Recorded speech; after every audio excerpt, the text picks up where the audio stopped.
Hello everyone. Plastic surgery செய்தாரா நடிகை பவித்ரா லட்சுமி? தீயாக பரவிய செய்திக்கு முற்றுப்புள்ளி வச்சிருக்காங்க. வாங்க என்னட்டு பார்க்கலாம். சின்னத்திரையின் மூலம் பிரபலமாகி பின் வெள்ளித்திரையில் நடிக்க துவங்கியிருக்காங்க பவித்ரா லட்சுமி.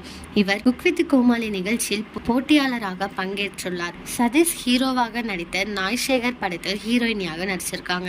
ரசிகர்களுக்கிடையே பிரபலமாக இருக்கும் நடிகைகளில் ஒருவர் தான் பவித்ரா லட்சுமி. பிளாஸ்டிக் சர்ஜரி செய்து கொண்டவராகவும் அதனால் ஏற்பட்ட உடல் அலர்ஜியால் அவர் தற்பொழுது சிகிச்சை பெற்று வருவதாகவும் சமூக வலைதளங்கள்ல ஒரு செய்தி பரவி வருது. இதற்கு விளக்கம் அளித்துள்ளார் நடிகை பவித்ரா லட்சுமி. அவர் கூறியது என்ன அப்படின்னா, நான் பிளாஸ்டிக் சர்ஜரி செய்திருக்கிறேன் என்பது உண்மை இல்லை. அதே போல் நான் உடல் நலம் பாதிக்கப்பட்டு எந்த சிகிச்சையும் பெறவில்லை. சமூக ஊடகங்களில் இது போன்ற வதந்திகளை யாரும் பரப்ப வேண்டாம். உங்களுடைய பொழுதுபோக்கிற்காக என் வாழ்க்கையோடு விளையாட வேண்டாம். எனக்கு ஒரு எதிர்காலம் உள்ளது. இது போன்ற வதந்திகளை பரப்பி அதை நீங்கள் கடினமாக்க வேண்டாம் என கேட்டுக்கொள்கிறார் பவித்ரா லட்சுமி. இந்த நியூஸை பற்றி நீங்கள் என்ன நினைக்கிறீங்க அப்படிங்கிறத கமெண்ட்ல சொல்லுங்கள்.